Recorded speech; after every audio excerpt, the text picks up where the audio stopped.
हे आपल्या संविधानाचं म्हणणं आहे. आणखी एक सांगितलं प्रशांत सोनवणेंनी की माणसं आहेत ना या धर्तीवर, सगळी माणसं, या सगळ्या माणसांची सुरुवात एकाच जोडप्यापासून झाली. कोणापासून झाली? एकच जोडपं, म्हणजे एकच पप्पा, ओरिजिनल सुरुवात, आणि एकच मुलगी, एकच स्त्री, एकच पुरुष. त्याच्यापासून सुरुवात झाली या जोडप्यापासून. त्यांना मुलं झाली, त्यांना मुलं झाली, त्यांना मुलं झाली, आणि आज साऱ्या पृथ्वीवर अब्जावधी माणसं आहेत. ही सारी माणसं एकाच माय बापांची लेकरं आहेत. बरोबर ना? समजलं का? तुकोबांचं नाव ऐकलं का? ऐकलं की नाही? खूप मोठे प्राध्यापक होते का संत होते? संत होते. बरोबर. तुकोबांचं म्हणणं आहे पहा, अवघी म्हणजे सर्व, हिंदू, मुस्लिम, ख्रिश्चन, जैन, सारी माणसं अवघी एकाचीच वीण, तेथे कैचे भिन्न भिन्न. आपण सर्व एकाच मायबापाची लेकरं आहोत, मग भेदाभेद कसा? कुराणाचं म्हणणं आहे पहा की तुम सब एक ही माँ बाप की संतान. म्हणजे आपल्या सर्वांचे ओरिजिनल पप्पा एकच आणि मम्मी पण एकच. मग आपले पप्पा एक आणि मम्मी एक, आपण कोण झालो? भाऊ भाऊ झालो की नाही? बंधू भगिनी झालो की नाही? हे संतांचंही म्हणणं आहे, हे कुराणाचंही म्हणणं आहे. आणि आता विज्ञान युग आहे की नाही? तुला हॉस्पिटल माहित आहे की नाही? हॉस्पिटल मध्ये रक्तदान करतो की नाही? आपण करतो का रे रक्तदान?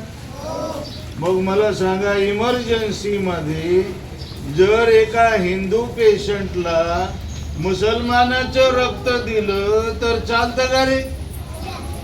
चालतं का? आणि मुस्लिम पेशंटला जर हिंदू बांधवाचं रक्त दिलं तर चालतं का? का खाजो सुटते? चालतं ना? रिएक्शन येत नाही ना? बौद्ध बांधवाचं रक्त जैन बांधवाला दिलं चालतं का? चालतं की नाही? बरोबर आहे. बरं, निवळ रक्त चालतं की आणखी काही चालतं? सांगा बरं. रक्ता व्यतिरिक्त आणखी काही चालतं का? हे चालतात काही? बोला रे पोर, हे चालतात का? काय? डोळे, मरणोत्तर नेत्रदान माहिती आहे? आंधळ्यांना ऑपरेशन करून बसवतात. ज्याला दिसत होतो तो गेला ना की मग त्याचे डोळे काढून आंधळ्यांना बसवतात ऑपरेशन करून. आंधळ्याला दिसू लागतं, त्याला म्हणतात आय ट्रान्सप्लांट, नेत्रदान. अजून काय? किडनी चालते का? Good. Kidney transplant, liver transplant चालतं की नाही? मग मला सांगा, हिंदूचं रक्त मुस्लिमाला चालतं, बौद्धाचं रक्त जैनाला चालतं, चालतं की नाही? अजून पंजाबी माणसाचं रक्त आहे ना, शिखाचं रक्त आणखी कोणा थर्ड माणसाला चालतं, गोऱ्यांचं रक्त काळ्यांना चालतं. बरोबर ना?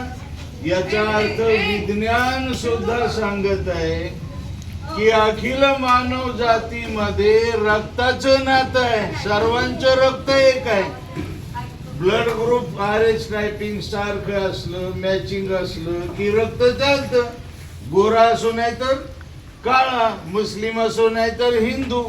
रक्त सुद्धा सांगतंय की आपण सर्व बंधू भगिनी आहोत. आपलं संविधानही सांगतं की आपण सर्व बंधू भगिनी आहोत. आपण प्रतिज्ञा केली, आपण सर्व बंधू भगिनी आहोत. बरोबर ना? सारे भारतीय माझे बांधव आहेत. मग ही जर प्रतिज्ञा आपण केली, हे जर संतांचं म्हणणं आहे, हे जर कुराणाचं पैगंबरांचं म्हणणं आहे, ही जर विज्ञानाची भूमिका आहे, तर माणसात भेद करणं चूक आहे की बरोबर आहे?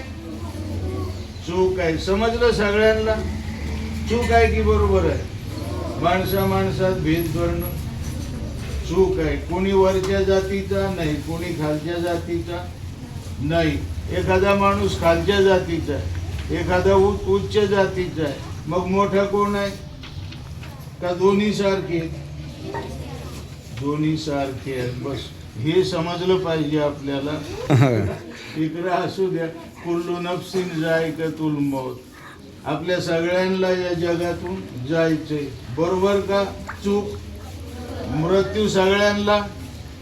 हे पहा, हिंदूंना मृत्यू येणार का नाही? आणि मुसलमानांना येणार, आणि जैनांना येणार, आणि जे लय हुशार पोर आहेत त्यांना, आणि मध्यम पोर आहेत त्यांनाही. पेशंटला मृत्यू येतो की नाही?